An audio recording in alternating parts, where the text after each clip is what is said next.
there. Welcome back to Court TV Live. It's day 2 of testimony in the Johnny Depp Amber Heard defamation civil trial. We're bringing you live coverage from Virginia. Depp is suing his ex-wife for $50 million in damages for career setbacks he claims were caused by an op-ed article written by Heard back in 2018. She, in turn, is pursuing a $100 million defamation countersuit. The trial has all the makings of a big Hollywood production. The star-studded witness list includes Elon Musk, James Franco, and Avengers star Paul Bettany. On the stand right now is Isaac Baruch. He's a childhood friend of Johnny Depp, went to Los Angeles to rejoin him and helped him at the Viper Room, a music club that Johnny Depp owned. Let's go in live. Books, learning how to draw and paint, and taking community college classes. At some point in time, did you begin pursuing art on a full-time scale? Yeah. How did that come about? Well, I was working at the Viper Room, taking classes, and then at one point, the club changed hands completely after a year, 2004. And I was given a choice of either keep working for these new owners or Johnny, out of his pocket, was going to give a severance pay to whoever didn't want to work there anymore. So I took the severance pay, and then it helped me continue on to finish community classes, private classes, and then be able to transfer to Cal State University. And did you get a degree from Cal State University? Yes, I did. What degree was that? BFA. What year? 2010. After you received your BFA, did you continue to pursue art full-time? Yeah. Did Mr. Depp ever express an interest in your art? Yeah. When was the first time that happened? Well, first time he saw a painting in 2008. And then the next time was 2012. I had made a painting and sent it to my best friend, in an email, and he forwarded it to Johnny, and Johnny emailed back saying, hey, when Isaac wants to sell that, whenever he wants to sell that, to go ahead and get in touch with me because I want to buy it. Did Mr. Depp ever buy that painting? No. Why not? Because when I brought over paintings, I had moved back to California, and I brought over a bunch of paintings for him to look at and see if he wants any, to buy any. And he looked at me and says, I got an idea. How about I be a patron, and we put together an art show, make a body of work, and then I'll throw a party and invite people, and I'll sell the stuff for you, and you could keep all the money. So he didn't buy any paintings there. Instead, he offered me a complete patronship. So what did you understand he meant by becoming your patron? Well, it was going to financially make it possible for me to just paint every day and put together a body of work, so that way then it could be sold. How did he plan to do that? Objection to what he planned on doing. What did you understand he planned to do to make that possible for you? I could tell you that what it included was that the next day I ended up moving into I moved into a art studio Penthouse at the Eastern Columbia building. It was, listen, I got a place for you to go ahead and live and work and put this body of art together, and I'll take care of you. You don't have to worry about anything. And what was the place where you were going to live that Mr. Depp offered you? The Eastern Columbia building. Did you take him up on that offer to live at the Eastern Columbia building? Yeah, of course. And how did that make you feel? I started crying. One day you're in your mother's garage selling paintings for $100, $200, $300 on eBay. Next thing you know, it's an art show, and like you don't have to worry about diddly squat. Of course. I was flipping out. When did you move into the Eastern Columbia building? The next day after we met and we talked. The next day, I get a phone call from a guy named Kevin Murphy who is working for Johnny, and I go and he says, "Hey, meet me at this address." And I go and I meet him, and here I am in front of this building. This is a beautiful building. This is like, you know, it's whatever, 13 floors, but it's like from the 1930s, some Art Deco, beautiful building. And I'm looking, I'll go, all right, this is unreal. What, there's gonna be, you know, all right, it's gonna be one of these apartments or whatever, one of these places here. I go in with Kevin Murphy. He takes me all the way up to the roof. We go to, into Penthouse 2, and I walk in and I'm like crying, going, "This is it's beautiful. This is like a mansion situation to me." Mr. Baruch, how long did you end up living at the Eastern Columbia building? 3 years and 7 months. Your Honor, I'd like to show the witness plaintiff's exhibit 116. All right, 116.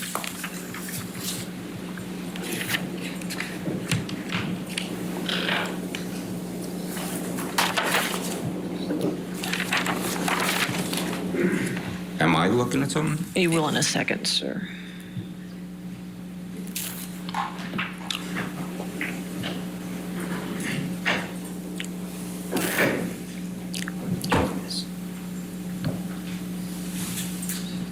It's not on the screen.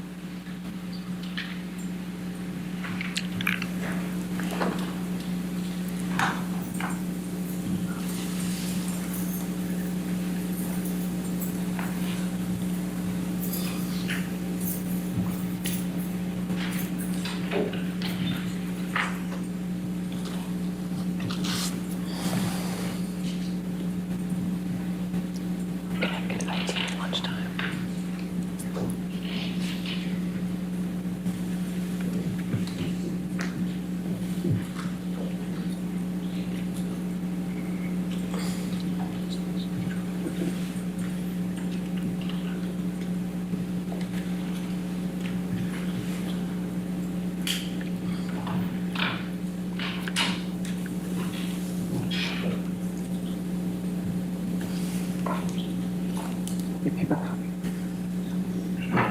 Paper copy. We're just going to pull up a paper copy for a moment. We can see it, but he can't see it.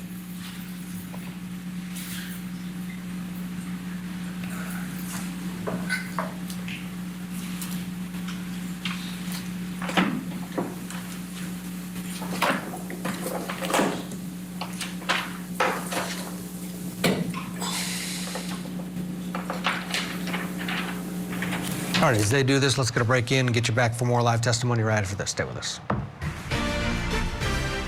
Karma with Credit Karma.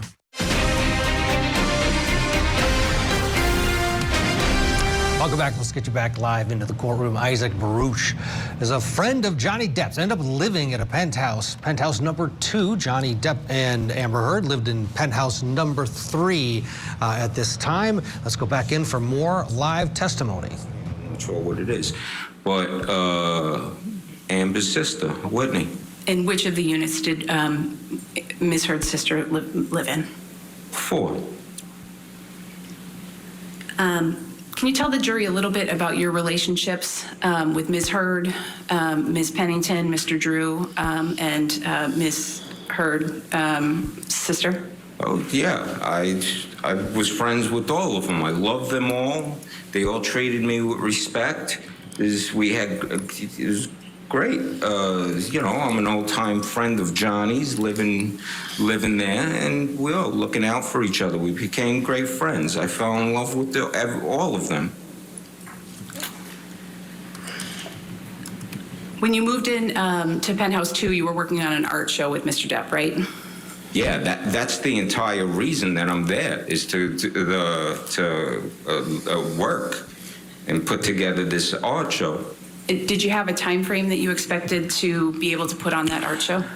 At first, when we first powwowed this idea, when, you know, we talked about, all right, what do we do? You know, what's this show going to be? How many paintings is it going to be? And we came up with a number. Okay, there's going to be a certain body of work. I'm not a known person. I'm just some schnook painter. If I was a famous painter, I could make 5 paintings, and the room will fill up. But so we decided, okay, like 25 pieces of work, large scale, and Johnny says, hey, how long you think it'll take? I said, I've never done it before. I don't know, maybe a few months. And were you able to complete the paintings in a few months? No, it took me in order to make 2 large scale paintings. It took me like almost 2 months.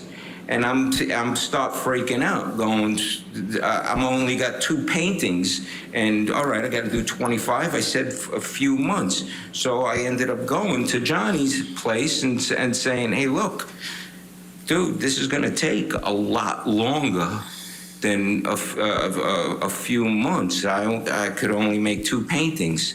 And how did Mr. Depp react? He looks at me and he starts laughing and he says, Ike, don't worry, I do not care. I just want you to paint however long it takes. I want you to paint every day. During the course of the time that you were living at the Eastern Columbia building, did Mr. Depp ever give you any money? Yeah. How much did he give you? Over a period of 4 years of the patronship, I ballpark calculated probably around 100,000. And how did you come up with that amount? Well, from the first get-go, when I said, "Hey, look, I need dough, you know, to buy stuff and to, you know, to do this," I ended up getting an envelope the next day with $5,000 in it, and then I budgeted it and stretched it out, and you know, and so every few months I'd get an envelope. It could have been that I didn't know if it was going to be the same amount, but it ended up being the same amount, which was, wow. So basically around $5,000 every few months. So in a year, it's 20 grand. But then also there was maybe a year or two, might have been that it was 5 times I had to ask for dough, or it was 4, and then on top of it, so right there, could be 80 grand or 90 grand, and then on top of that, I ended up getting a herniated disc. He sent me to the doctors to get an MRI and see the doctor, get an MRI, and there was 10 weeks of therapy that he covered, so I throw that in there too, and I ended up coming up with the figure of 100 grand. Could be a little less, could be a little more. What was your understanding of whether Mr. Depp intended to be paid back for that money that he provided to you? There's no, that's not even the thought of being paid back. This is something that he wanted to see happen. This is something he invested in. He knew he was going to spend money to make it happen, for me to survive and paint and create this thing that he wanted to see because he liked the art. And so there was no payback, and the whole thing was about him selling the art, so that way I keep all the money. He didn't expect anything. He was doing this as a friend, as he's done with many other friends. Objection, Your Honor, hearsay, and move to strike. I'll sustain the last sentence of his And if statement. you could explain to the jury that striking means that. Right, we've done that, but that's fine. Thank you. Thank you, Your Honor. Mr. Baruch, did there come a time when you decided that you planned to pay Mr. Depp back? Oh yeah, that for me, when he's told me he had a money situation going on. For me, it was like this guy just changed. He's been He's been making it possible for me to live and work and make product, and I'm by that expense, I'm part of the problem. It's like, how do I help him? How can I help him? I mean, he's sharing his sandwich with me, you know? It's like, how do I share that my sandwich with him? Give him that half to make something up. You don't not do anything, and the only thing I got is paintings. So I stood up when he's telling me what he's telling me about his money situation, and for me, I said, hey, if these things ever sell, we got to split this 50-50, and I ain't taking no for an answer. Something I got to put something into this. So for me, I looked at it like he has to get something back. Mr. Baruch, during your time living at the Eastern Columbia building, did you develop a relationship with the defendant in this case, Ms. Heard? Yeah. And did you get along with Ms. Heard? I loved her. I fell in love with her just like Johnny fell in love with her. I fell in love with her. She's totally respectful, gracious to me, that she's got great teeth, that she treated me with complete respect. Anytime I walk into the humor-wise, total locker room humor, demented humor, totally laughed at, the jokes, made the jokes, totally got along with her. Every time I walked into their place, Isaac, you want something to eat? Isaac, you want something to drink? Every time. There's only one time I remember that she didn't offer, because I walked in and she's in the kitchen at the counter and she's doing a beauty facial mask, and so she can't offer me. And I'm going, hey, is that something that can help me? And she looked at me and she goes, no. And I'm laughing, and then she laughed after because she didn't realize she was making a joke. So, yeah, I loved her. Mr. Baruch, did Ms. Heard ever visit you in your penthouse? Yeah. Do you recall the first time that she visited you there? Yes. When was that? The first time is that it's in March when they moved in, and they were there for a couple of days, and I didn't even know. And Johnny had called me, says, hey, come over, meet my girl, and so I did, and then the next day, they came over to my place for the first time to see how I had set up the art studio, lights, and, just what's my painting set up and stuff, and to look at other paintings. And they walked in, and I remember the first thing she said was, I hope we didn't keep you up last night because of all the yelling. And I looked at her and I says, no, these walls are like 3 feet thick. I don't hear diddly squat. How did she seem when she said that to you? Well, she's semi-joking and inquisitive, like they did, to find out. In your 3.5 years living at the Eastern Columbia building, did you have opportunities to observe Mr. Depp's and Ms. Heard's relationship? Yeah. Can you describe what you observed about their relationship? They were always loving with each other. They treated each other like gold, kissing and what can I get you type of thing, being kind with each other. Always loving, always a loving situation. How often would you say you interacted with Mr. Depp and Ms. Heard? If they were there, because they're traveling, they're working and doing stuff. If they were there, I saw them maybe 2-3 times a week. Maybe there might be one time a week that I see them, that I go over to hang out or, see them. Or they might come, or Johnny might come over to visit, or, like that. Since you've known them, did you ever see them get physically violent with each other? Never. Did you ever see them argue? Yes. How many times? Probably like twice. Okay. Can you describe the arguments that you witnessed? The first argument that I remember was walking in. It was a telephone argument. Johnny's at the kitchen table and he's screaming about something, and on the other line, because it's on speaker, and he's talking with the phone at the phone. The other person is Amber, and that she's in New York, and he's at the kitchen table, and they're arguing, and he's going, "Who is it? Who is it?" And she's saying, "Oh, baby, come on, please don't. What are you doing, baby? Why are you being like this, baby?" And this went on for a little while, and I'm listening, and then he hangs up.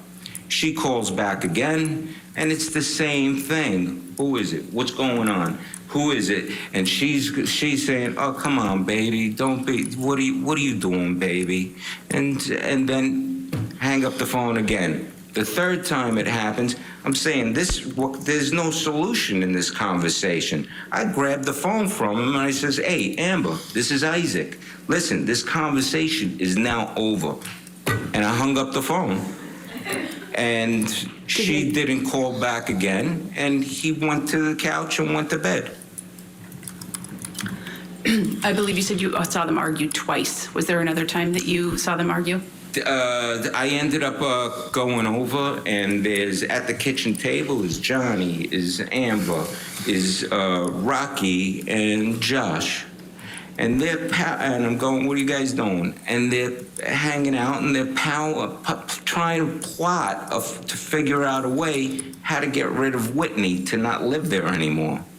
And I felt bad. I like Whitney. Says, "Oh, well, that's going to be a drag."